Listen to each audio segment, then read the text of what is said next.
ನಮಸ್ಕಾರ. ಕರ್ನಾಟಕ ದಿನಕ್ಕೆ ಸ್ವಾಗತ. ನಾನು ತೇಜಸ್ವಿನಿ. ಈಗ ಹೆಡ್ಲೈನ್ಸ್.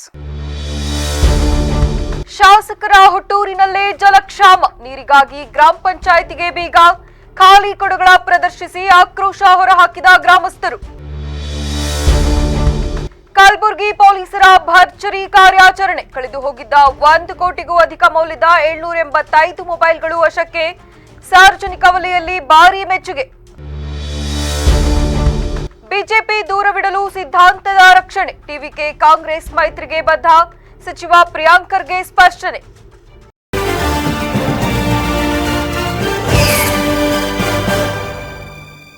ಮಂಡ್ಯ ಜಿಲ್ಲೆಯ ಕೆಆರ್ಪೇಟೆ ತಾಲೂಕಿನಲ್ಲಿ ಕುಡಿಯುವ ನೀರಿನ ಸಮಸ್ಯೆ ತಾರಕಕ್ಕೇರಿದ್ದು, ಸ್ವತಃ ಕ್ಷೇತ್ರದ ಶಾಸಕರ ಹುಟ್ಟೂರಿನಲ್ಲೇ ಜನರು ನೀರಿಗಾಗಿ ಬೀದಿಗಿಳಿದು ಹೋರಾಟ ನಡೆಸುತ್ತಿದ್ದಾರೆ.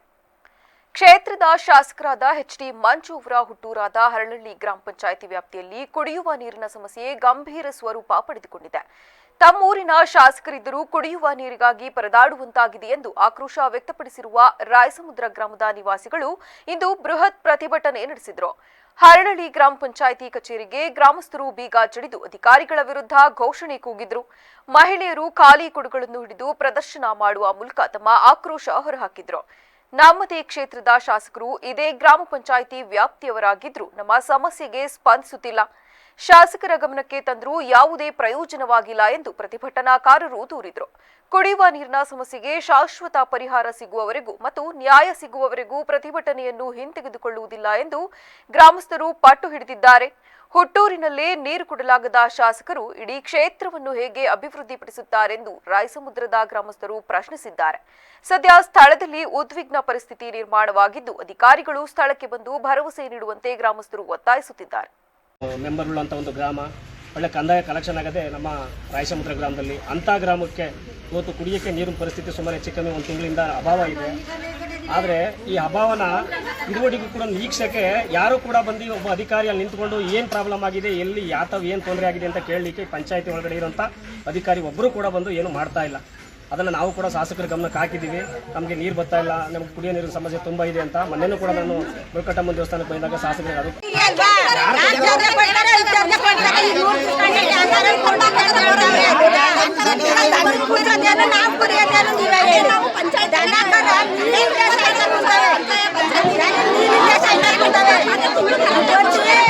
ಕಳೆದು ಹೋದ ಮೊಬೈಲ್ಗಳ ಪತ್ತೆಗೆ ವಿಶೇಷ ಕಾರ್ಯಾಚರಣೆ ಕೈಗೊಂಡ ಕಲಬುರಗಿ ನಗರ ಪೊಲೀಸರು ಬರೋಬ್ಬರಿ 1,40,90,00,000 ಮೌಲ್ಯದ 785 ಮೊಬೈಲ್ ಫೋನ್ಗಳನ್ನು ಪತ್ತೆ ಹಚ್ಚುವ ಮೂಲಕ ಸಾರ್ವಜನಿಕರ ಮೆಚ್ಚುಗೆಗೆ ಪಾತ್ರರಾಗಿದ್ದಾರೆ. ಕಲಬುರಗಿ ನಗರದ ವಿವಿಧ ಪೊಲೀಸ್ ಠಾಣಾ ವ್ಯಾಪ್ತಿಯಲ್ಲಿ ಸಾರ್ವಜನಿಕರು ಕಳೆದುಕೊಂಡಿದ್ದ ವಿವಿಧ ಕಂಪನಿಯ 785 ಮೊಬೈಲ್ಗಳನ್ನು ಕೇವಲ 2 ತಿಂಗಳ ಅವಧಿಯಲ್ಲಿ ಪೊಲೀಸರು ಹುಡುಕಿದ್ದಾರೆ. ಕೇಂದ್ರ ಸರ್ಕಾರದ ಸಿಎಐಆರ್ ಪೋರ್ಟಲ್ ಬಳಸಿಕೊಂಡು ತಾಂತ್ರಿಕ ಕಾರ್ಯಾಚರಣೆ ನಡೆಸಿದ ಪೊಲೀಸರು ಮೊಬೈಲ್ಗಳ ಇರುವಿಕೆಯನ್ನು ಪತ್ತೆ ಹಚ್ಚಿದ್ದಾರೆ. ನಗರದ ಪೊಲೀಸ್ ಆಯುಕ್ತರ ಕಚೇರಿಯಲ್ಲಿ ಇಂದು ಆಯೋಜಿಸಲಾಗಿದ್ದ ಕಾರ್ಯಕ್ರಮದಲ್ಲಿ ಪೊಲೀಸ್ ಆಯುಕ್ತ ಡಾ ಶರಣಪ್ಪ ಎಸ್ಡಿ ಅವರು ಪತ್ತೆಯಾದ ಮೊಬೈಲ್ಗಳನ್ನು ಅವುಗಳ ಮೂಲ ಮಾಲೀಕರಿಗೆ ಅಧಿಕೃತವಾಗಿ ಹಸ್ತಾಂತರಿಸಿದರು. ತಮ್ಮ ಪ್ರೀತಿಯ ಮೊಬೈಲ್ ಮರಳಿ ಪಡೆದ ನಾಗರಿಕರು ಪೊಲೀಸ್ ಇಲಾಖೆಗೆ ಧನ್ಯವಾದ ಅರ್ಪಿಸಿದ್ದಾರೆ. ತಂತ್ರಜ್ಞಾನದ ಬಳಕೆಯಿಂದ ಕಳೆದು ಹೋದ ಮೊಬೈಲ್ಗಳನ್ನು ಪತ್ತೆ ಹಚ್ಚುವಲ್ಲಿ ನಮ್ಮ ತಂಡ ಯಶಸ್ವಿಯಾಗಿದೆ. ಸಾರ್ವಜನಿಕರು ಮೊಬೈಲ್ ಕಳೆದುಕೊಂಡ ತಕ್ಷಣ ಕೆಫೋನ್ ಪೋರ್ಟಲ್ನಲ್ಲಿ ದೂರು ದಾಖಲಿಸುವುದು ಮುಖ್ಯ. ವಿಶೇಷ ಕಾರ್ಯಾಚರಣೆ ನಡೆಸಿ ದಾಖಲೆ ಮಟ್ಟದ ಮೊಬೈಲ್ಗಳನ್ನು ಪತ್ತೆ ಹಚ್ಚಿದ ಅಧಿಕಾರಿಗಳು ಮತ್ತು ಸಿಬ್ಬಂದಿಗಳಿಗೆ ಆಯುಕ್ತರು ಶ್ಲಾಘನೆ ವ್ಯಕ್ತಪಡಿಸಿದ್ದಾರೆ. ಆ ಒಂದು ಹಿನ್ನೆಲೆಯಲ್ಲಿ ಆಪರೇಷನ್ ಭರವಸೆ ಮಾಡಿದ್ರು.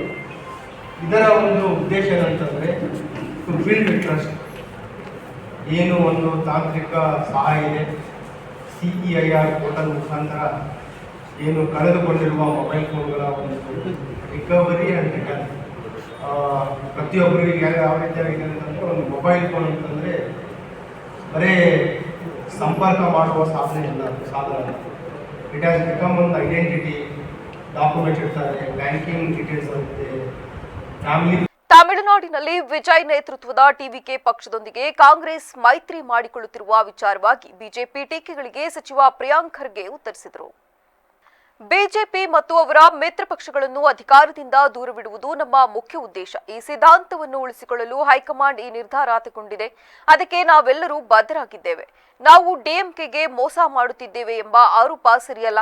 ನಮ್ಮ ಮತ್ತು ಡಿಎಂಕೆಯ ಸಿದ್ಧಾಂತ ಒಂದೇ ಆಗಿದೆ. ಪರಸ್ಪರ ಸಹಾಯ ಪಡೆದಿದ್ದೇವೆ. ಆದರೆ ಇಂದಿನ ರಾಜಕೀಯ ಸನ್ನಿವೇಶ ಮತ್ತು ಅನಿವಾರ್ಯತೆಗಳಿಂದಾಗಿ ಕೆಲವು ನಿರ್ಧಾರಗಳನ್ನು ತೆಗೆದುಕೊಳ್ಳಬೇಕಾಗುತ್ತದೆ. ತಮಿಳುನಾಡಿನಲ್ಲಿ ಬಹುಮತ ಸಾಬೀತುಪಡಿಸಲು ರಾಜ್ಯಪಾಲರು ಸೂಚಿಸಿರುವ ವಿಚಾರಕ್ಕೆ ಸಚಿವರು ತೀವ್ರ ಆಕ್ಷೇಪ ವ್ಯಕ್ತಪಡಿಸಿದರು. ಇತ್ತೀಚಿನ ದಿನಗಳಲ್ಲಿ ಕೆಲವು ರಾಜ್ಯಗಳಲ್ಲಿ ರಾಜ್ಯಪಾಲರ ಕಚೇರಿ, ಬಿಜೆಪಿ ಕಚೇರಿ ಮತ್ತು ಆರ್ಎಸ್ಎಸ್ ಕಚೇರಿಗಳ ನಡುವೆ ವ್ಯತ್ಯಾಸವೇ ಇಲ್ಲದಂತಾಗಿದೆ. ಮೇಲಿಂದ ಬರುವ ನಿರ್ದೇಶಗಳನ್ನು ಅವರು ಪಾಲಿಸುತ್ತಿದ್ದಾರೆ ಅಷ್ಟೇ. ಮಹಾರಾಷ್ಟ್ರದಲ್ಲಿ ಮುಂಜಾನೆ 5 ಗಂಟೆಗೆ ಪ್ರಮಾಣ ವಚನ ಬೋಧಿಸಿದ್ದು, ಯಾವ ಕಾನೂನು ಅಡಿಯಲ್ಲಿ ಕೇರಳ ಮತ್ತು ಕರ್ನಾಟಕದಲ್ಲಿ ರಾಜ್ಯಪಾಲರು ಹೇಗೆ ನಡೆದುಕೊಳ್ಳುತ್ತಿದ್ದಾರೆಂಬುದು ಇಡೀ ದೇಶಕ್ಕೆ ಗೊತ್ತಿದೆ. ವಿರೋಧ ಪಕ್ಷಗಳಿರುವ ರಾಜ್ಯಗಳಲ್ಲಿ ರಾಜ್ಯಪಾಲರು ಅನಗತ್ಯವಾಗಿ ಕಿರಿಕ್ ಶುರು ಮಾಡುತ್ತಿದ್ದಾರೆಂದು ಕಿಡಿಕಾರಿದರು. ತನಿಖೆ ಆಗಬೇಕಂತ ಎಲೆಕ್ಷನ್ ಕಮಿಷನ್ ಅಬ್ಸರ್ವರ್ ಅವರು ಕೂಡ ಹೇಳಿರೋದು. ಸೊ ಇಷ್ಟೆಲ್ಲ ಇದ್ದಾಗ ತರಾತುರಿನಲ್ಲಿ ಯಾಕೆ ಅಧಿಕಾರಿಗಳಿಗೆ ಮಾಡಿದ್ರು ಅಂತ ಗೊತ್ತಾಗ್ತಾ ಇಲ್ಲ. ಬಟ್ ಎನಿವೆ, ಈಗ ಅದ್ರ ಬಗ್ಗೆ ಮಾನ್ಯ ಮುಖ್ಯಮಂತ್ರಿಗಳು, ಉಪಮುಖ್ಯಮಂತ್ರಿಗಳು ಭಾಳ ಸ್ಪಷ್ಟವಾಗಿ ಹೇಳಿದ್ದಾರೆ. ಇದನ್ನು ಎಲ್ಲೋ ಒಂದು ರೀತಿಯಾಗಿ ಪ್ರಜಾಪ್ರಭುತ್ವವನ್ನು ಮತ್ತು ಜನರ ಏನೋ ಒಂದು ಇಚ್ಛೆಯನ್ನು ತದ್ವಿರುದ್ಧವಾಗಿ ನಡ್ಕೊಳ್ತಾ ಇದ್ದಾರೆ ಕೆಲವು ಜನ.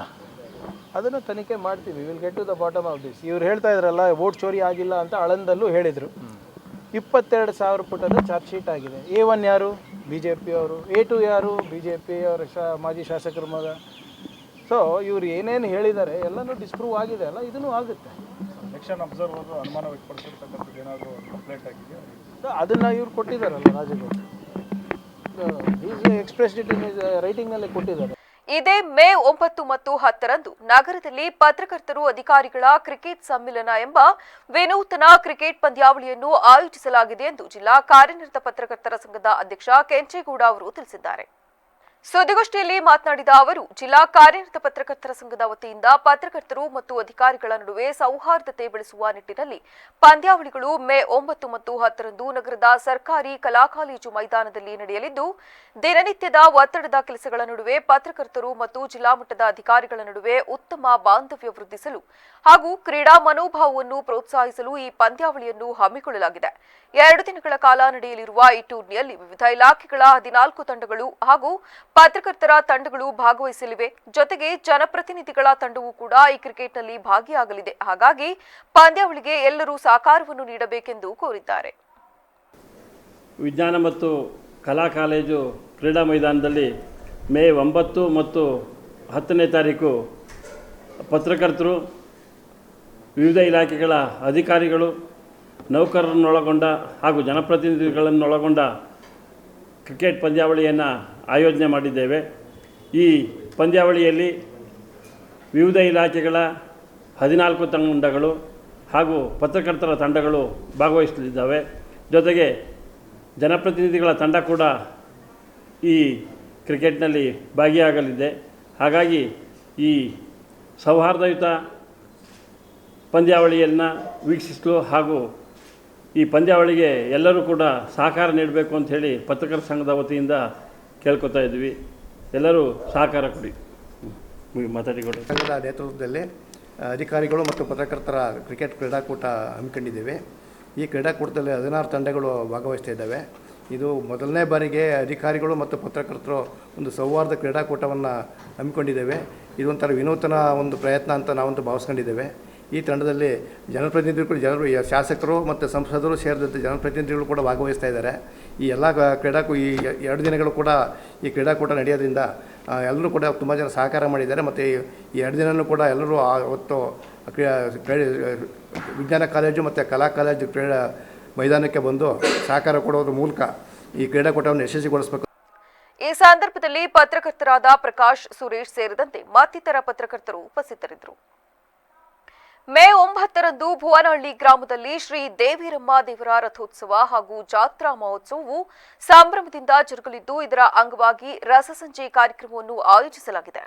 ಈ ವೇಳೆ ಗ್ರಾಮದ ಹಿರಿಯರಾದ ವೇಣುಗೋಪಾಲ್ ಅವರು ಮಾತನಾಡಿ, ನಮ್ಮ ಗ್ರಾಮವು ಬಹಳ ಹಿಂದಿನಿಂದಲೂ ಇತಿಹಾಸವನ್ನು ಹೊಂದಿರುವಂತಹ ಸ್ಥಳವಾಗಿದ್ದು, ಇಲ್ಲಿ ಪುರಾತನ ಕಾಲದಿಂದಲೂ ಸುತ್ತಮುತ್ತಿರುವ 10-12 ಊರುಗಳ ಗ್ರಾಮಸ್ಥರು ಸೇರಿ ಜಾತ್ರೆಯನ್ನು ನಡೆಸುತ್ತಾ ಬಂದಿದ್ದೇವೆ. ಈ ಜಾತ್ರೆಯನ್ನು ಮಾಡಿ 10 ವರ್ಷವಾಗಿತ್ತು. ಈಗ ಪುನಃ ಎಲ್ಲರ ಸಹಕಾರದೊಂದಿಗೆ ಜಾತ್ರೆಯನ್ನು ಎಲ್ಲ ಗ್ರಾಮದವರು ಸೇರಿ ಬಹಳ ವಿಜೃಂಭಣೆಯಿಂದ ಆಚರಿಸುತ್ತಿದ್ದೇವೆಂದು ತಿಳಿಸಿದರು. ನಮ್ಮ ಗ್ರಾಮ ಬಹಳ ಪುರಾತನ ಕಾಲದಲ್ಲಿ ಇತಿಹಾಸ ಪೂರ್ಣವಂಥ ಊರು. ಹಾಸನ ಜಿಲ್ಲೆಯಲ್ಲಿ ದೊಡ್ಡ ಗ್ರಾಮ ಇದು. ಈ ಗ್ರಾಮದಲ್ಲಿ 3 ಪಾಲ್ಗಳಿದೆ. ಎಲ್ಲ ಸೇರಿ ಜಾತ್ರೆ ನಡೆಸ್ತಾ ಇರ್ತಕ್ಕಂಥದ್ದು.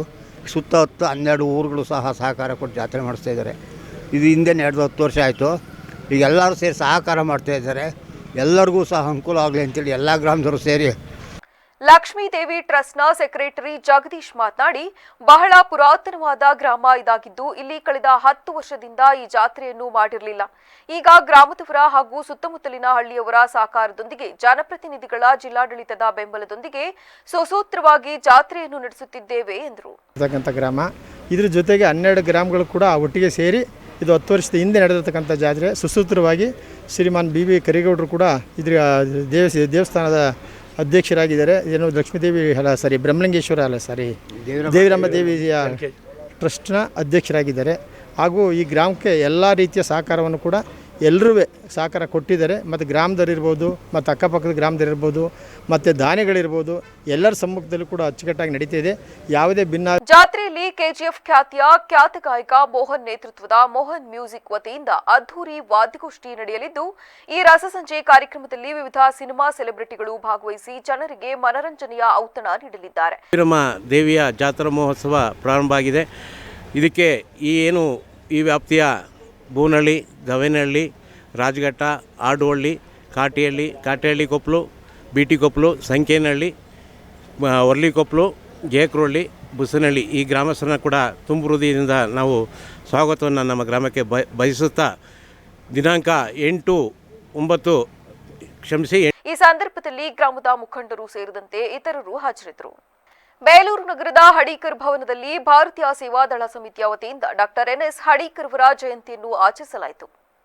ಕಾರ್ಯಕ್ರಮದಲ್ಲಿ ಭಾರತೀಯ ಸೇವಾದಳದ ಮುಖ್ಯಸ್ಥರಾದ ರಾಣಿಯವರು ಮಾತನಾಡಿ, ಡಾಕ್ಟರ್ ಹಡೀಕರ್ ಅವರು ದೇಶ ಸೇವೆ, ಶಿಸ್ತು ಹಾಗೂ ಯುವಜನರಲ್ಲಿ ರಾಷ್ಟ್ರಭಕ್ತಿಯನ್ನು ಬೆಳೆಸುವಲ್ಲಿ ಮಹತ್ವದ ಪಾತ್ರ ವಹಿಸಿದ್ದರೆಂದು ಹೇಳಿದರು. ಸಮಾಜದ ಅಭಿವೃದ್ಧಿಗೆ ಯುವಕರು ಸೇವಾ ಮನೋಭಾವದಿಂದ ಕಾರ್ಯನಿರ್ವಹಿಸಬೇಕು. ಇದೇ ಸಂದರ್ಭದಲ್ಲಿ ಕಾರ್ಯಕ್ರಮದಲ್ಲಿ ಭಾಗವಹಿಸಿ ಮಾತನಾಡಿದ ಪುರಸಭಾ ಅಧ್ಯಕ್ಷ ಉಷಾ ಸತೀಶ್, ಅಮೆರಿಕದಲ್ಲಿ ವ್ಯಾಸಂಗ ಮಾಡಿ ನಂತರ ಭಾರತಕ್ಕೆ ಬಂದು ಹಿಂದೂಸ್ತಾನ್ ಸೇವಾದಳವನ್ನು ಸ್ಥಾಪಿಸಿ ಯುವಕರಿಗೆ ಸ್ಫೂರ್ತಿಯಾದ ಡಾಕ್ಟರ್ ಹರ್ಡೀಕರ್ ಅವರು ಯೋಜನೆಗೆ ಆದರ್ಶವಾಗಿದ್ದಾರೆ. ಇಂದಿನ ಯುವಜನತೆ ಹರ್ಡೀಕರ್ ಅವರ ಆದರ್ಶವನ್ನು ಪಾಲಿಸುವ ಮೂಲಕ ಶಾಂತಿ ಸೌಹಾರ್ದತೆಯ ಆದರ್ಶಗಳನ್ನು ರೂಢಿಸಬೇಕೆಂದು ಹೇಳಿದರು. ನಾವೆಲ್ಲರೂ ನಡೀತಾ ಇದ್ದು ಯುವಕರನ್ನು ಸಂಘಟನೆ ಮಾಡೋದ್ರಲ್ಲಿ, ಬಲಿಷ್ಠಗೊಳಿಸೋದ್ರಲ್ಲಿ, ಎಲ್ಲರಲ್ಲೂ ನಾಯಕತ್ವದ ಗುಣವನ್ನು ಬೆಳೆಸಬೇಕು, ರಾಷ್ಟ್ರಾಭಿಮಾನವನ್ನು ಬೆಳೆಸಬೇಕು, ದೇಶ ಭಾವನೆಯನ್ನು ಬೆಳೆಸಬೇಕು, ದೇಶಭಕ್ತಿಯನ್ನು ಮೂಡಿಸುವಲ್ಲಿ ಯುವಕರನ್ನು ಜಾಗೃತಿಗೊಳಿಸಬೇಕು ಅಂತಕ್ಕಂಥ ದೃಷ್ಟಿಯಿಂದ ಸಂಘಟನೆಯನ್ನು ಮಾಡಲಿಕ್ಕೆ ನಾವು ಯುವಕರ ಪೀಳಿಗೆಯನ್ನೇ ನಾವು ಸಂಘಟನೆ ಮಾಡಬೇಕು. ದೇಶವನ್ನು ಸದೃಷ್ಟವಾಗಿ ಸದ್ಬಲವಾಗಿ ಬೆಳೆಸಬೇಕು ಅಂತಂದರೆ ಯುವಕರ ಸಂಘಟನೆ ಆಗಬೇಕು ಅಂತ ಹೇಳಿ ಹರ್ಡೀಕರ್ ಅವರ ಕನಸನ್ನು ಕಟ್ಟಿದ್ರು. ಹಾಗಾಗಿ ಈಗ ಇಲ್ಲೂ ಕೂಡ ಘಟಪ್ರಭಾ. ಈ ಸಂದರ್ಭದಲ್ಲಿ ತಾಲೂಕು ಸೇವಾದಳ ಸಮಿತಿಯ ಅಧ್ಯಕ್ಷ ಯುವರಾಜ್, ಶಿಕ್ಷಕ ಕೇಶವಿಗೌಡ, ವೆಂಕಟೇಶ್ ಸೇರಿದಂತೆ ಪದಾಧಿಕಾರಿಗಳು, ಸದಸ್ಯರು ಹಾಗೂ ಸಾರ್ವಜನಿಕರು ಉಪಸ್ಥಿತರಿದ್ದು ಡಾಕ್ಟರ್ ಹರ್ಡೀಕರ್ ಅವರ ಪ್ರತಿಮೆಗೆ ಪುಷ್ಪಾರ್ಚನೆ ಸಲ್ಲಿಸಿ ಗೌರವ ನಮನ ಸಲ್ಲಿಸಿದರು. ತಾಲೂಕು ಮಟ್ಟದ ಶ್ರೀ ಭಾಗೀರಥ ಮಹರ್ಷಿ ಜಯಂತಿ ಹಾಗೂ ಶ್ರೀ ಭಾಗೀರಥ ಮಹರ್ಷಿ ಕಂಚಿನ ಪ್ರತಿಮೆ ಅನಾವರಣ ಕಾರ್ಯಕ್ರಮ ಮೇ 8 ಶುಕ್ರವಾರ ನಡೆಯಲಿದೆ ಎಂದು ಭಾಗೀರಥ ಉಪ್ಪಾರ ಸಮಾಜದ ಅಧ್ಯಕ್ಷ ಎಚ್.ಸಿ. ವೆಂಕಟೇಶ್ ತಿಳಿಸಿದ್ದಾರೆ. ಪತ್ರಿಕಾಗೋಷ್ಠಿಯಲ್ಲಿ ಮಾತನಾಡಿದ ಅವರು, ಮೇ 8 ಶುಕ್ರವಾರ ಬೆಳಗ್ಗೆ ರಾಮನಾಥಪುರ ಸಮೀಪವಿರುವ ವಿಜಿ ಕೊಪ್ಪಲು ಗ್ರಾಮದಿಂದ ನಂದಿಗೌಡನ ಕೊಪ್ಪಲು ಗ್ರಾಮದ ಮೂಲಕ ಅತ್ತಿಮರದ ಕೊಪ್ಪಲು ಗ್ರಾಮಕ್ಕೆ ಪೂರ್ಣ ಕುಂಭಕಳಸಗಳೊಂದಿಗೆ ವೀರಗಾಸೆ, ಕೀಲುಕುದುರೆ, ಡೊಳ್ಕುಣಿತ ಹಾಗೂ ಡಿಜೆ ಸೌಂಡ್ಸ್, ಮಂಗಳವಾದ್ಯ ವೈಭವಗಳೊಂದಿಗೆ ಪರಮಪೂಜ್ಯ ಡಾಕ್ಟರ್ ಶ್ರೀ ಪುರುಷೋತ್ತಮಾನಂದಪುರಿ ಮಹಾಸ್ವಾಮೀಜಿಯವರನ್ನು ಭವ್ಯ ಮೆರವಣಿಗೆಯ ಮೂಲಕ ಗ್ರಾಮದ ಪುರ ಪ್ರವೇಶವನ್ನು ಹಮ್ಮಿಕೊಳ್ಳಲಾಗಿದೆ ಎಂದು ತಿಳಿಸಿದರು. ದಿನಾಂಕ 8/5 ಶುಕ್ರವಾರ ತಾಲೂಕು ಮಟ್ಟದಲ್ಲಿ ಮಾಡುವಂಥ ಕಾರ್ಯಕ್ರಮವನ್ನು ಕೊಡನೂರು ಹೋಬಳಿ ಹಿರಳ್ಳಿ ಅತ್ತಿಮರಕೊಪ್ಪಲು ಗ್ರಾಮದಲ್ಲಿ ಎಲ್ಲ ಗ್ರಾಮಸ್ಥರು ಸೇರಿ ಅಲ್ಲೇ ಆಚರಣೆ ಮಾಡಬೇಕೆಂದು ನಿರ್ಧರಿಸಿರುತ್ತಾರೆ. ಆದ್ದರಿಂದ ಆ ಕಾರ್ಯಕ್ರಮಕ್ಕೆ ನಮ್ಮ ಜಗದ್ಗುರುಗಳಾದ ಪುರುಷೋತ್ತಮಾನಂದಪುರಿ ಸ್ವಾಮಿಗಳು ಹಾಗೂ ನಮ್ಮ ರಾಜ್ಯಾಧ್ಯಕ್ಷರಾದ ಪುಟ್ಟರಂಗನಾಥ್ ಶೆಟ್ಟರು ಮತ್ತು ತಾಲೂಕಿನ ಎಮ್ಎಲ್ಎಗಳಾದ ಎ ಮಂಜಣ್ಣನವರು ಮತ್ತು ನಮ್ಮ ಸಮಾಜದ ನಿಗಮದ ಅಧ್ಯಕ್ಷರಾದ ಸಮಾಜದ ಮುಖಂಡ ಹಾಗೂ ಪಿಎಲ್ಡಿ ಬ್ಯಾಂಕ್ ನಿರ್ದೇಶಕ ವಕಾರಿ ರವಿಕುಮಾರ್ ಮಾತನಾಡಿ, ಮೇ 8 ಬೆಳಗ್ಗೆ 10:30ಕ್ಕೆ ಧಾರ್ಮಿಕ ಸಭೆ ನಡೆಯಲಿದ್ದು ಚಿನ್ಮೂಲಾದ್ರಿ, ಶಿಲಾಪುರಿ, ಸೂರ್ಯಸಿಂಹಾಸನ, ಭಗೀರಥ, ಗುರುಪೀಠ, ಬ್ರಹ್ಮ ವಿದ್ಯಾನಗರ, ಮಧುರೆ, ಹೊಸದುರ್ಗದ ಪರಮಪೂಜ್ಯ ಜಗದ್ಗುರು ಡಾಕ್ಟರ್ ಶ್ರೀ ಪುರುಷೋತ್ತಮಾನಂದಪುರಿ ಮಹಾಸ್ವಾಮೀಜಿಯವರು ದಿವ್ಯ ಸಾನ್ನಿಧ್ಯ ವಹಿಸುವರು. ಉಪ್ಪಾರ ಸಮಾಜದ ರಾಜ್ಯಾಧ್ಯಕ್ಷರು, ಮಾಜಿ ಸಚಿವರು ಹಾಗೂ ಚಾಮರಾಜನಗರ ಕ್ಷೇತ್ರದ ಶಾಸಕರು ಶ್ರೀ ಪುಟ್ಟರಂಗಶೆಟ್ಟಿಯವರು ಕಾರ್ಯಕ್ರಮ ಉದ್ಘಾಟನೆ ಮಾಡುವರು. ಇದೇ ಸಂದರ್ಭದಲ್ಲಿ ಪ್ರತಿಭಾ ಪುರಸ್ಕಾರ ಹಮ್ಮಿಕೊಂಡಿದ್ದು 2025-26ನೇ ಸಾಲಿನ ಎಸ್ಎಸ್ಎಲ್ಸಿ ದ್ವಿತೀಯ ಪಿಯುಸಿ ಪರೀಕ್ಷೆಯಲ್ಲಿ 85%ಕ್ಕಿಂತ ಹೆಚ್ಚು ಅಂಕ ಪಡೆದ ಅರ್ಕಲಗೂಡು ತಾಲೂಕಿನ ಶ್ರೀ ಭಾಗೀರಥ ಉಪ್ಪಾರ ಸಮಾಜದ ವಿದ್ಯಾರ್ಥಿಗಳಿಗೆ ಪ್ರತಿಭಾ ಪುರಸ್ಕಾರ ಹಮ್ಮಿಕೊಳ್ಳಲಾಗಿದೆ ಎಂದು ತಿಳಿಸಿದರು. ವಹಿಸಿಕೊಂಡಿದ್ದಾರೆ. ಹಾಗೆ ಈ ಒಂದು ಕಾರ್ಯಕ್ರಮವನ್ನು 37 ಗ್ರಾಮಗಳಲ್ಲಿ ಏನು ನಮ್ಮ ಸಮಾಜದ ಬಂಧುಗಳಿದ್ದಾರೆ ಆ ಸಮಾಜದ ಬಂಧುಗಳಿಗೆ ಎಲ್ರಿಗೂ ಕೂಡ ಆಹ್ವಾನ ಪತ್ರಿಕೆಯನ್ನು ನೀಡಿ ಸಮಾಜದ ಬಂಧುಗಳಲ್ಲಿ ಮನವಿ ಮಾಡಿರ್ತೀವಿ. ಈ ಒಂದು ಕಾರ್ಯಕ್ರಮವನ್ನು ತಾಲೂಕು ಮಟ್ಟದಲ್ಲಿ ನಾವು ಅದನ್ನ ಅತ್ತಿಮಲಸ್ಕೋಪ್ನಲ್ಲಿ ಮಾಡ್ತಿರೋದ್ರಿಂದ ನೀವೆಲ್ಲರೂ ಸಕಾಲಕ್ಕೆ ಬಂದು ಈ ಕಾರ್ಯಕ್ರಮವನ್ನು ಯಶಸ್ವಿಗೊಳಿಸಬೇಕು ಅಂತ ತಮ್ಮಲ್ಲಿ ನಾವು ವಿನಯಪೂರ್ವಕವಾಗಿ ಕೋರ್ಕೊಂಡಿದ್ವಿ. ಈ ಕಾರ್ಯಕ್ರಮಕ್ಕೆ ದಿವ್ಯ ಸಾನ್ನಿಧ್ಯವನ್ನು ನಮ್ಮ ಸಮಾಜದ ಸ್ವಾಮೀಜಿಗಳಾದಂಥ ಶ್ರೀ ಪುರುಷೋತ್ತಮಾನಂದ ಮಹಾಸ್ವಾಮಿಗಳು ಈ ಕಾರ್ಯಕ್ರಮದ ದಿವ್ಯ ಸಾನ್ನಿಧ್ಯವನ್ನು ವಹಿಸ್ತಾ ಇದ್ದಾರೆ. ಈ ಕಾರ್ಯಕ್ರಮವನ್ನು ನಾವು ವೆಂಕಟೇಗೌಡನ ಕೊಪ್ಪಳು ಗ್ರಾಮದಿಂದ ನಾವು ಸುಮಾರು ಪತ್ರಿಕಾಗೋಷ್ಠಿಯಲ್ಲಿ ಜಿಲ್ಲಾ ಉಪ್ಪಾರ ಸಂಘದ ಸಂಘಟನಾ ಕಾರ್ಯದರ್ಶಿ ಲಕ್ಷ್ಮೀಶ್, ನಾಗೇಶ್, ಬಾಣದಹಳ್ಳಿ ಗಣೇಶ್, ನಂದನ್, ಮಾಜಿ ಗ್ರಾಮ ಪಂಚಾಯಿತಿ ಅಧ್ಯಕ್ಷ ಎಟಿ ರಮೇಶ್ ಹಾಜರಿದ್ದರು. ಗೃಹ ಸಚಿವ ಡಾಕ್ಟರ್ ಜಿ ಪರಮೇಶ್ವರ್ ಅವರು ಇಂದು ಬೆಂಗಳೂರಿನಲ್ಲಿ ಮಾಧ್ಯಮಗಳೊಂದಿಗೆ ಮಾತನಾಡಿ ರಾಜ್ಯದ ಪ್ರಮುಖ ವಿದ್ಯಮಾನಗಳ ಕುರಿತು ಮಹತ್ವದ ಸ್ಪಷ್ಟನೆಗಳನ್ನು ನೀಡಿದರು. ಐಪಿಎಸ್ ಅಧಿಕಾರಿ ಡಾಕ್ಟರ್ ರಾಮಚಂದ್ರ ರಾವ್ ಅವರ ಅಮಾನತು ಆದೇಶವನ್ನು ಹಿಂಪಡೆದ ಸರ್ಕಾರದ ನಿರ್ಧಾರವನ್ನು ಸಚಿವರು ಸಮರ್ಥಿಸಿಕೊಂಡರು. ಈ ನಿರ್ಧಾರವನ್ನು ಮುಖ್ಯಮಂತ್ರಿಗಳು ಮತ್ತು ಡಿಪಿಆರ್ ಕೈಗೊಂಡಿದ್ದಾರೆ. ರಾಮಚಂದ್ರ ರಾವ್ ಅವರು ಈ ತಿಂಗಳ ಅಂತ್ಯಕ್ಕೆ ನಿವೃತ್ತರಾಗುತ್ತಿದ್ದಾರೆ. ನಾನು ನಿವೃತ್ತಿಯಾಗುತ್ತಿದ್ದು ಪೆನ್ಷನ್ ಸೆಟಲ್ಮೆಂಟ್ ಬಾಕಿ ಇದೆ, ಬೇಕಿದ್ದರೆ ತನಿಖೆ ಮುಂದುವರಿಸಿ ಎಂದು ಅವರು ಸಿಎಂಗೆ ಮನವಿ ಮಾಡಿದರು. ಅಮಾನತು ಹಿಂಪಡೆದರೂ ತನಿಖೆ ನಿಲ್ಲುವುದಿಲ್ಲ. ತನಿಖಾ ವರದಿಯ ಆಧಾರದ ಮೇಲೆ ಮುಂದಿನ ಕ್ರಮ ಜರುಗಿಸಲಾಗುವುದು. ಅನೇಕ ಸಂದರ್ಭಗಳಲ್ಲಿ ನಿವೃತ್ತಿಯ ನಂತರವೂ ಪೆನ್ಷನ್ ತಡೆಹಿಡಿದ ಉದಾಹರಣೆಗಳಿವೆ ಎಂದು ಸಚಿವರು ತಿಳಿಸಿದರು. ಬೆಂಗಳೂರಿನಲ್ಲಿ ನಡೆಯಬೇಕಿದ್ದ ಐಪಿಎಲ್ ಫೈನಲ್ ಪಂದ್ಯ ಬೇರೆಡೆಗೆ ಸ್ಥಳಾಂತರವಾಗಿರುವ ಕುರಿತು ಕೇಳಲಾದ ಪ್ರಶ್ನೆಗೆ ಉತ್ತರಿಸಿದ ಅವರು ಇದಕ್ಕೆ ಭದ್ರತಾ ಕಾರಣಗಳಿಲ್ಲ ಎಂದು ಸ್ಪಷ್ಟಪಡಿಸಿದರು. ಇದು ಮಾಡಬೇಕು, ಎನ್ಕ್ವೈರಿ ಮತ್ತೊಂದು ಮುಂದುವರಿಸ್ಕೊಳ್ಳಿ ನೀವು ಅಂತೇನೋ ಸಿಎಂಗೆ ರೆಪ್ರೆಸೆಂಟೇಷನ್ ಕೊಟ್ಟಿದ್ರು ಅಂತ ಹೇಳಿ ಅವರು ತೀರ್ಮಾನ. ತನಿಖೆ ಮುಂದುವರಿಯುತ್ತೆ ಸರ್ ಆ ಕೇಸ್ ವಿಚಾರವಾಗಿ? ಮುಂದುವರಿಲೇಬೇಕಲ್ಲ, ಮುಂದುವರಿಲೇಬೇಕು. ಅಂತಿಮವಾಗಿ ತನಿಖೆ ತೀರ್ಮಾನ ಆಗೋವರೆಗೂ ಅದನ್ನು ತನಿಖೆ ಮಾಡ್ತಾರೆ. ಆಮೇಲೆ ತನಿಖೆಯಲ್ಲಿ ಏನು ಬರುತ್ತೆ ಅದು ಅದರ ಪ್ರಕಾರ ಡಿಸಿಷನ್ ತೊಗೊಳ್ತಾರೆ. ಯಾಕೆಂದರೆ ಅನೇಕ ಸಂದರ್ಭದಲ್ಲಿ ಪೆನ್ಷನ್ಗಳೆಲ್ಲ ಹಿಡಿದಾಕಿರೋದೆಲ್ಲ ನಾವು ನೋಡಿದ್ದೀವಿ. ಸರ್ಕಾರ ಚುನಾವಣೆಯನ್ನು ದಾಖಲೆ ಇಟ್ಟು ಮಾಡಕ್ಕಾಗಲ್ಲ ಎಂದು ವಿರೋಧ ಪಕ್ಷದ ನಾಯಕ ಛಲವಾದಿ ನಾರಾಯಣಸ್ವಾಮಿ ತಿಳಿಸಿದ್ದಾರೆ. ರಾಜ್ಯ ಮತ್ತು ಕೇಂದ್ರ ರಾಜಕಾರಣ ಹಾಗೂ ಬೆಂಗಳೂರಿನ ಅಭಿವೃದ್ಧಿ ವಿಚಾರವಾಗಿ ಕಾಂಗ್ರೆಸ್ ಸರ್ಕಾರದ ವಿರುದ್ಧ ತೀವ್ರ ವಾಗ್ದಾಳಿ ನಡೆಸಿ ಮಾತನಾಡಿದ ಅವರು, ಪಶ್ಚಿಮ ಬಂಗಾಳದ ಜನರು ಮಮತಾ ಬ್ಯಾನರ್ಜಿ ಆಡಳಿತದಲ್ಲಿ ನರಕಯಾತನೆ ಅನುಭವಿಸುತ್ತಿದ್ದರು. ಮೋದಿಯವರ ನಾಯಕತ್ವ ಆ ನರಕದಿಂದ ಜನರನ್ನು ಪಾರು ಮಾಡಿದೆ. ತಮಿಳುನಾಡು ಮತ್ತು ಕೇರಳದಲ್ಲಿ ಬಿಜೆಪಿ ಕಾರ್ಯಕರ್ತರು ಮತಗಳ ಪ್ರಮಾಣವನ್ನು ಹೆಚ್ಚಿಸಿಕೊಂಡಿದ್ದಾರೆ. ಮುಂದಿನ ದಿನಗಳಲ್ಲಿ ಅಲ್ಲಿ ಸರ್ಕಾರ ರಚಿಸುವ ವಿಶ್ವಾಸವಿದೆ. ಕೇರಳದಲ್ಲಿ ಯುಡಿಎಫ್ ಮೈತ್ರಿಕೂಟದ ಭಾಗವಾಗಿದ್ದ ಕಾಂಗ್ರೆಸ್ ರಾತ್ರೋರಾತ್ರಿ ತಮಿಳುನಾಡಿನಲ್ಲಿ ಟಿವಿಕೆ ಜೊತೆ ಹಾರಿದೆ. ಮುಸ್ಲಿಂ ಮತದಾರರಿಲ್ಲದಿದ್ದರೆ ಕಾಂಗ್ರೆಸ್ ಬೀದಿಗೆ ಬೀಳುವ ಕಸದಂತಾಗುತ್ತಿತ್ತೆಂದು ರೇವಂತ್ ರೆಡ್ಡಿಯವರ ಮಾತನ್ನೇ ಉಲ್ಲೇಖಿಸಿ ಟೀಕಿಸಿದರು. ಬೆಂಗಳೂರಿನ ರಸ್ತೆ ಗುಂಡಿಗಳ ವಿಚಾರವಾಗಿ ಸರ್ಕಾರದ ಅಂಕಿಅಂಶಗಳನ್ನು ಛಲವಾದಿ ನಾರಾಯಣಸ್ವಾಮಿ ಪ್ರಶ್ನಿಸಿದರು. ಬೆಂಬಲಿಸಿರ್ತಕ್ಕಂಥ ಎಲ್ಲದನ್ನು ನಾನು ಗೌರವಿಸ್ತೇನೆ. ಕಾಂಗ್ರೆಸ್ ಪಕ್ಷದ ಇಲ್ಲಿನ ನಾಯಕರು ಅರ್ಥ ಮಾಡ್ಕೊಳ್ಬೇಕು. ಮಾತೆತ್ತಿದರೆ ಕರ್ನಾಟಕದಲ್ಲಿ ಅಹಿಂದ ನಾಯಕರು ಅಂತಕ್ಕಂಥವ್ರು ಒಂದು ಸಾರಿ ಮೆಲುಕು ಹಾಕಿ ನೋಡ್ಕೊಳ್ಳಿ. ಮೋದಿಜಿಯವರು ಯಾರು? ಈ ದೇಶಕ್ಕೆ ಅವರು ಅಹಿಂದ ಅಲ್ವಾ? ಹಿಂದುಳಿದ ವರ್ಗಗಳಿಂದ ಬಂದು ಇವತ್ತು ದೇಶದ ಪ್ರಧಾನಮಂತ್ರಿಯಾಗಿ 25 ವರ್ಷಗಳಿಂದ ಸತತವಾಗಿ ಒಮ್ಮೆಯೂ ಸೋಲದೆ ಒಂದು ದಿನವೂ ರಜಾ ತೆಗೆದುಕೊಳ್ಳದೆ ಈ ದೇಶದ ಸೇವೆ ಮಾಡ್ತಾ ಇರತಕ್ಕಂತ ನಾಯಕತ್ವ. ಪ್ರಧಾನಿ ಮೋದಿಯವರ ಭೇಟಿ, ಪಶ್ಚಿಮ ಬಂಗಾಳದ ರಾಜಕೀಯ ಸ್ಥಿತಿಗತಿ ಹಾಗೂ ಶೃಂಗೇರಿ ಚುನಾವಣಾ ವಿವಾದದ ಕುರಿತು ರಾಜ್ಯ ಸರ್ಕಾರದ ವಿರುದ್ಧ ಆರ್ ಅಶೋಕ್ ವಾಗ್ದಾಳಿ ನಡೆಸಿದ್ದಾರೆ. ಪ್ರಧಾನಿ ನರೇಂದ್ರ ಮೋದಿಯವರು ಬೆಂಗಳೂರಿಗೆ ಆಗಮಿಸುತ್ತಿದ್ದು, ಈ ಕಾರ್ಯಕ್ರಮದ ಉಸ್ತುವಾರಿಯನ್ನು ನಾನೇ ವಹಿಸಿಕೊಂಡಿದ್ದೇನೆ. ಈಗಾಗಲೇ ರಾಜ್ಯ ಅಧ್ಯಕ್ಷರು ಹಾಗೂ ಕೇಂದ್ರ ಸಚಿವರೊಂದಿಗೆ ಚರ್ಚಿಸಿದ್ದೇನೆ. ಚಿತ್ರದುರ್ಗ ಸೇರಿದಂತೆ ರಾಜ್ಯದ ವಿವಿಧ ಭಾಗಗಳಿಂದ ಜನರು ಆಗಮಿಸಲಿದ್ದಾರೆ. ಈ ಕಾರ್ಯಕ್ರಮವನ್ನು ಒಂದು ದೊಡ್ಡ ವಿಜಯೋತ್ಸವದಂತೆ ಆಚರಿಸಲಿದ್ದೇವೆ. ಉಪಚುನಾವಣೆಗಳು ನಡೆಯುತ್ತಲೇ ಇರುತ್ತವೆ. ಇದು ದೇಶದ ಭವಿಷ್ಯ ನಿರ್ಧರಿಸುವ ಮಾನದಂಡವಲ್ಲ. ಕರ್ನಾಟಕದಲ್ಲಿ ಮುಂದೆಯೂ ಇಂತಹ ಹಲವು ಉಪಚುನಾವಣೆಗಳು ಬರಬಹುದೆಂದು ಮಾರ್ಮಿಕವಾಗಿ ನುಡಿದರು. ಪಶ್ಚಿಮ ಬಂಗಾಳದ ರಾಜಕೀಯ ವಿದ್ಯಮಾನಗಳ ಕುರಿತು ಮಾತನಾಡಿದ ಅಶೋಕ್, ಮಮತಾ ಬ್ಯಾನರ್ಜಿಯವರ ನಡೆಗೆ ಆಕ್ರೋಶ ವ್ಯಕ್ತಪಡಿಸಿದರು. ಆ ತಾಯಿಗೆ ಕಾನೂನು, ಸಂವಿಧಾನ ಯಾವುದೂ ಗೊತ್ತಿಲ್ಲ. ಅಧಿಕಾರದ ಆಸೆ ಎಷ್ಟು ಅಂದ್ರೆ ಫೆವಿಕಲ್ ಹಾಕಿ ಕುಳಿತಂತೆ ಕುಳಿತಿದ್ದಾರೆ. ಅಧಿಕಾರ ಬಿಡಲು ಸಿದ್ಧರಿಲ್ಲ. ಜನರೇ ಅವರನ್ನು ಕಿತ್ತೊಗೆಯುವ ಕಾಲ ಬಂದಿದೆ. 15 ವರ್ಷ ಅಧಿಕಾರದಲ್ಲಿದ್ರೂ ಇವತ್ತು ನಾಟಕವಾಡುತ್ತಿದ್ದಾರೆ. ಏನಾದರೂ ತೊಂದರೆ ಇದ್ರೆ ಸಂವಿಧಾನಾತ್ಮಕವಾಗಿ ಹೋಗ್ಲಿ, ಸುಮ್ಮನೆ ಗಿಮಿಕ್ ಮಾಡುವುದು ಸರಿಯಲ್ಲ ಎಂದು ಟೀಕಿಸಿದರು. ಈ ಸಂದರ್ಭದಲ್ಲಿ ನಾವು ಅವರಿಗೆ ಬೆಂಗಳೂರಿನ ಜನತೆಯ ಪರವಾಗಿ ನರೇಂದ್ರ ಮೋದಿ ಅವರಿಗೆ ವೆಸ್ಟ್ ಬೆಂಗಾಲ್ ಸುಮಾರು 75 ವರ್ಷ ಆದಮೇಲೆ ಮೊದಲ ಬಾರಿಗೆ ಬಿಜೆಪಿ ವೆಸ್ಟ್ ಬೆಂಗಾಲಲ್ಲಿ ಸರ್ಕಾರ ಮಾಡ್ತಾ ಇದೆ. ಅದೊಂದು ಬಿಜೆಪಿಗೆ ಗರಿ ಮೂಡುವಂಥ ಒಂದು ಕೀರ್ತಿ ತರ್ತಕ್ಕಂಥ ಒಂದು ಸಂದರ್ಭ. ಈ ಸಂದರ್ಭದಲ್ಲಿ ಬೆಳಗ್ಗೆ 9 ಗಂಟೆಗೆ ನರೇಂದ್ರ ಮೋದಿಯವರು ಬೆಂಗಳೂರಿಗೆ ಬರ್ತಾ ಇದ್ದಾರೆ, HAL ಏರ್ಪೋರ್ಟ್ಗೆ. ಆ ಸಂದರ್ಭದಲ್ಲಿ ಅವರಿಗೆ ಬೆಂಗಳೂರು ಜನತೆ ಪರವಾಗಿ ನಾವು ಅವರಿಗೆ ಗೌರವ ಅರ್ಪಣೆಯನ್ನು ಮಾಡ್ತೀರಿ. ಭಾರತೀಯ ಜನತಾ ಪಾರ್ಟಿ ಒಬಿಸಿ ಮೋರ್ಚಾ ಜನದನಿ ವೆಂಕಟೇಶ್ ಅಭಿಮಾನಿಗಳ ಬಳಗದಿಂದ ಬೆಂಗಳೂರಿನ ಶಂಕರ ಕಣ್ಣಿನ ಆಸ್ಪತ್ರೆಯ ಸಹಯೋಗದೊಂದಿಗೆ ಉಚಿತ ನೇತ್ರ ತಪಾಸಣಾ ಶಿಬಿರವನ್ನು ಆಯೋಜಿಸಲಾಗಿತ್ತು. ಚಾಮರಾಜನಗರ ಜಿಲ್ಲೆಯ ಹನೂರು ತಾಲೂಕು ಪಟ್ಟಣದ ಪ್ರಾಥಮಿಕ ಆರೋಗ್ಯ ಕೇಂದ್ರದಲ್ಲಿ 85ನೇ ಋಣಸಂದಾಯ ಉಚಿತ ನೇತ್ರ ಕಣ್ಣಿನ ತಪಾಸಣಾ ಶಿಬಿರವು ಅತ್ಯಂತ ಯಶಸ್ವಿಯಾಗಿ ಜರುಗಿತು. ಬಿಜೆಪಿ ಒಬಿಸಿ ಮೋರ್ಚಾ, ಸ್ಥಳೀಯ ಅಭಿಮಾನಿ ಬಳಗ ಹಾಗೂ ಬೆಂಗಳೂರಿನ ಶಂಕರ ಕಣ್ಣಿನ ಆಸ್ಪತ್ರೆಯ ಜಂಟಿ ಸಹಯೋಗದೊಂದಿಗೆ ಹನೂರಿನ ಸರ್ಕಾರಿ ಆಸ್ಪತ್ರೆಯಲ್ಲಿ ಆಯೋಜಿಸಲಾಗಿದ್ದ 85ನೇ ಋಣಸಂದಾಯ ಕಣ್ಣಿನ ತಪಾಸಣಾ ಶಿಬಿರವು ಅತ್ಯಂತ ಯಶಸ್ವಿಯಾಗಿ ಜರುಗಿತು.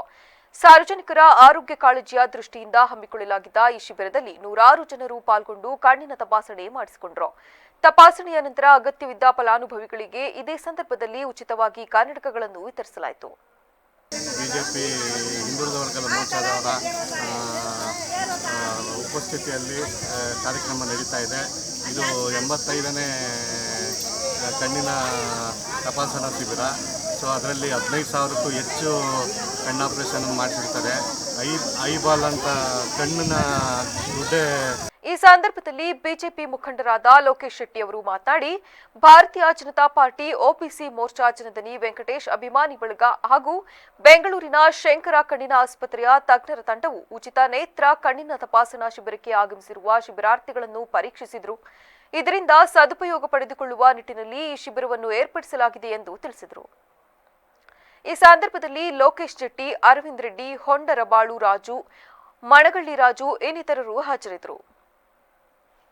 ಚಿತ್ರದುರ್ಗದಲ್ಲಿ ಮೇ 9ರಂದು ನಡೆಯಲಿರುವ ಮಾಜಿ ಸಿಎಂ ಬಿಎಸ್ ಯಡಿಯೂರಪ್ಪನವರ ಅಭಿಮಾನೋತ್ಸವಕ್ಕೆ ಯಲಬುರ್ಗಾ ವಿಧಾನಸಭಾ ಕ್ಷೇತ್ರದಿಂದ 6,000 ಜನರು ಭಾಗವಹಿಸಲಿದ್ದಾರೆ ಎಂದು ಮಾಜಿ ಸಚಿವ ಹಾಲಪ್ಪ ಆಚಾರ ಹೇಳಿದರು.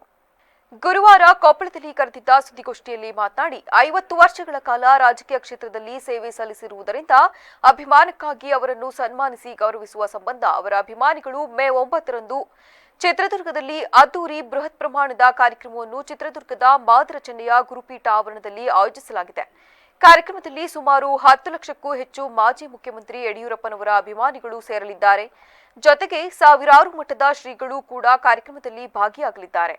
ಕೇಂದ್ರ ಗೃಹ ಸಚಿವರಾದ ಅಮಿತ್ ಶಾ ಹಾಗೂ ಕೇಂದ್ರದ ವಿವಿಧ ಮುಖಂಡರು, ರಾಜ್ಯದ ನಾಯಕರು ಕಾರ್ಯಕ್ರಮದಲ್ಲಿ ಪಾಲ್ಗೊಳ್ಳಲಿದ್ದಾರೆ ಎಂದು ತಿಳಿಸಿದರು. ವಿಶೇಷವಾಗಿ ಅಮಿತ್ ಶಾ ಅವರು ಕೂಡ ಪಾಲ್ಗೊಳ್ತಾರೆ. ಕೇಂದ್ರದ ಎಲ್ಲ ಮಂತ್ರಿಗಳು ಬರ್ತಾರೆ. ರಾಜ್ಯದ ಎಲ್ಲ ಹಿಂದಿನ ಮಾಧ್ಯಮಗಳು, ಮಂತ್ರಿಗಳು, ಶಾಸಕರು, ಈಗಿನ ಶಾಸಕರು, ವಿರೋಧ ಪಕ್ಷದ ನಾಯಕರು, ವಿಧಾನ ಪರಿಷತ್ತಿನ ನಾಯಕರು, ಹೀಗೆ ಅವರು 50 ವರ್ಷದ ರಾಜಕೀಯ ಜೀವನದಲ್ಲಿ ಅನೇಕ ಜನಗಳನ್ನ, ರಾಜಕಾರಣಿಗಳನ್ನು ಬೆಳೆಸಿದಂಥ ಒಬ್ಬ ಮಹಾನ್. ಒಂದು ಪುರಸಭೆಯ ಸದಸ್ಯರಿಂದ ಪ್ರಾರಂಭವಾದಂಥ ಅವರ ರಾಜಕೀಯ ಪಯಣ 4 ಬಾರಿ ಮುಖ್ಯಮಂತ್ರಿಯಾಗಿ ರಾಜ್ಯದ ಸೇವೆಯನ್ನು ಮಾಡಿ ಬಹುಶಃ ಈ ಈ ಸಂದರ್ಭದಲ್ಲಿ ಪಕ್ಷದ ಮಂಡಲ ಅಧ್ಯಕ್ಷ ಮಾರುತಿ ಗವರಳ, ಶರಣಪ್ಪ ಬಣ್ಣದಬಾವಿ, ಎನ್ಎಂ ಶಿವಕುಮಾರ್, ಸಿದ್ದು ಉಳ್ಳಾಗಡ್ಡಿ, ಮಹಾಂತೇಶ್ ಹೂಗಾರ್ ಸೇರಿದಂತೆ ಇತರರು ಉಪಸ್ಥಿತರಿದ್ದರು. ಚಾಮರಾಜನಗರ ಜಿಲ್ಲೆಯ ಕೊಳ್ಳೇಗಾಲ ತಾಲೂಕಿನ ಶಿವನ ಸಮುದ್ರದಲ್ಲಿರುವ ಲೋಕಾರ್ಪಣೆಗೆ ಸಿದ್ಧತೆಗೊಂಡಿರುವ ತಾಲೂಕಿನ ಸುಪ್ರಸಿದ್ಧ ಮಧ್ಯರಂಗನಾಥ ದೇವಾಲಯವನ್ನು ಶಾಸಕ ಎಂಆರ್ ಮಂಜುನಾಥ್ ಉಪವಿಭಾಗಾಧಿಕಾರಿ ಹಾಗೂ ತಹಶೀಲ್ದಾರ್ ಜೊತೆ ವೀಕ್ಷಿಸಿ ಅಗತ್ಯ ಸಿದ್ಧತೆ ಮಾಡಿಕೊಳ್ಳುವಂತೆ ಸೂಚಿಸಿದರು. ಚಾಮರಾಜನಗರ ಜಿಲ್ಲೆಯ ಕೊಳ್ಳೇಗಾಲ ತಾಲೂಕಿನ ಶಿವನ ಸಮುದ್ರದಲ್ಲಿರುವ ಲೋಕಾರ್ಪಣೆಗೆ ಸಿದ್ಧತೆಗೊಂಡಿರುವ ತಾಲೂಕಿನ ಸುಪ್ರಸಿದ್ಧ ಮಧ್ಯರಂಗನಾಥ ದೇವಾಲಯವನ್ನು ಶಾಸಕ ಎಂಆರ್ ಮಂಜುನಾಥ್ ಉಪವಿಭಾಗಾಧಿಕಾರಿ ಹಾಗೂ ತಹಶೀಲ್ದಾರ್ ಜೊತೆ ವೀಕ್ಷಿಸಿ ಅಗತ್ಯ ಸಿದ್ಧತೆ ಮಾಡಿಕೊಳ್ಳುವಂತೆ ಸೂಚಿಸಿದರು. ಪ್ರಾಚ್ಯ ವಸ್ತು ಇಲಾಖೆಯ ವತಿಯಿಂದ 2.58 ಕೋಟಿ ರೂಪಾಯಿ ವೆಚ್ಚದಲ್ಲಿ ತಾಲೂಕಿನ ಶಿವನ ಸಮುದ್ರದ ಜಗನ್ಮೋಹನ ರಂಗನಾಥಸ್ವಾಮಿ ದೇವಾಲಯದ ಜೀರ್ಣೋದ್ಧಾರ ಕಾಮಗಾರಿ ನಡೆಯುತ್ತಿದೆ. ದೇವಾಲಯದ ಸುತ್ತುಗೋಡೆ ದುರಸ್ತಿ, ಗರ್ಭಗುಡಿ ಚಪ್ಪರ ನಿರ್ಮಾಣ, ದರ್ಶನಕ್ಕೆ ನಿಲ್ಲುವ ಭಕ್ತರ ಕ್ಯೂ ಲೈನ್ ನಿರ್ಮಾಣಕ್ಕೆ ಸ್ಟೇನ್ಲೆಸ್ ಸ್ಟೀಲ್ ಅಳವಡಿಕೆ, ದೇವಾಲಯದಲ್ಲಿ ಅಳವಡಿಸಲಾಗಿರುವ ಕಲ್ಲುಗಳ ಬಣ್ಣ ಮಾಸಿದ್ದರಿಂದ ಎಲ್ಲಾ ಕಲ್ಲುಗಳಿಗೂ ಸ್ಯಾನ್ ಬ್ಲಾಸ್ಟ್ ಮಾಡಿಸುವ ಮೂಲಕ ಕಾಮಗಾರಿಗೆ ಆಧುನಿಕ ಸ್ಪರ್ಶ ನೀಡಲಾಗಿದೆ. ಪ್ರಾಚ್ಯ ವಸ್ತು ಇಲಾಖೆ ಹಾಗೂ ದಾನಿಗಳ ನೆರವಿನಿಂದ ಸುಮಾರು 5.38 ಕೋಟಿ ರೂಪಾಯಿಗೂ ಅಧಿಕ ವೆಚ್ಚದಲ್ಲಿ ಜೀರ್ಣೋದ್ಧಾರ ಹಾಗೂ ಪುನರ್ ನಿರ್ಮಾಣವಾಗಿರುವ ದೇವಾಲಯಗಳಲ್ಲಿ ಸಣ್ಣ ಪುಟ್ಟ ಕೆಲಸ ಬಿಟ್ಟರೆ ಈ 2 ದೇವಾಲಯಗಳ ಕಾಮಗಾರಿ ಈಗಾಗಲೇ ಬಹುತೇಕ ಮುಕ್ತಾಯ ಹಂತದಲ್ಲಿದ್ದು ಶೀಘ್ರ ಇನ್ನುಳಿದ ಕಾಮಗಾರಿಗಳನ್ನು ಮುಕ್ತಾಯಗೊಳಿಸುವಂತೆ ಸೂಚನೆ ನೀಡಿದರು.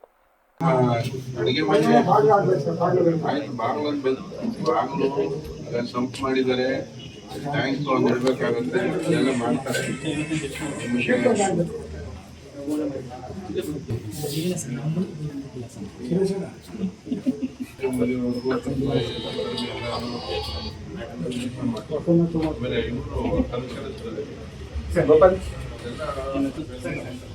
ಮೂಲೆಗಳು ಕಟ್ಟಾಗಿರೋದ್ರಿಂದ ಕವರ್ ಆಗಿ ನೀಟಾಗಿ ಕಾಣಬೇಕು.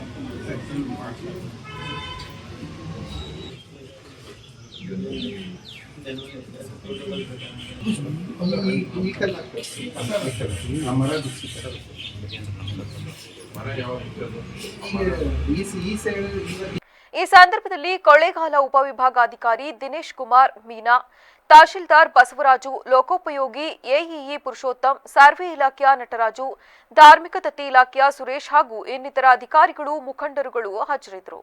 ಈಗ ಮತ್ತೊಮ್ಮೆ ಹೆಡ್ಲೈನ್ಸ್. ಶಾಸಕರ ಹುಟ್ಟೂರಿನಲ್ಲೇ ಜಲಕ್ಷಾಮ, ನೀರಿಗಾಗಿ ಗ್ರಾಮ ಪಂಚಾಯಿತಿಗೆ ಬೀಗ, ಖಾಲಿ ಕೊಡಗಳ ಪ್ರದರ್ಶಿಸಿ ಆಕ್ರೋಶ ಹೊರಹಾಕಿದ ಗ್ರಾಮಸ್ಥರು. ಕಲಬುರಗಿ ಪೊಲೀಸರ ಭರ್ಜರಿ ಕಾರ್ಯಾಚರಣೆ, ಕಳೆದು ಹೋಗಿದ್ದ 1 ಕೋಟಿಗೂ ಅಧಿಕ ಮೌಲ್ಯದ 785 ಮೊಬೈಲ್ಗಳು ವಶಕ್ಕೆ, ಸಾರ್ವಜನಿಕ ವಲಯದಲ್ಲಿ ಭಾರೀ ಮೆಚ್ಚುಗೆ. ಬಿಜೆಪಿ ದೂರವಿಡಲು ಸಿದ್ಧಾಂತದ ರಕ್ಷಣೆ, ಟಿವಿಕೆ ಕಾಂಗ್ರೆಸ್ ಮೈತ್ರಿಗೆ ಬದ್ಧ, ಸಚಿವ ಪ್ರಿಯಾಂಕ್ ಖರ್ಗೆ ಸ್ಪಷ್ಟನೆ. ಕ್ಷಣ ಕ್ಷಣದ ಸುದ್ದಿಗಾಗಿ ನೋಡ್ತಾ ಇರಿ ವಿವಿಸಿ ಟಿವಿ, ಸತ್ಯದ ಕಡೆ ನಮ್ಮ ನಡೆ.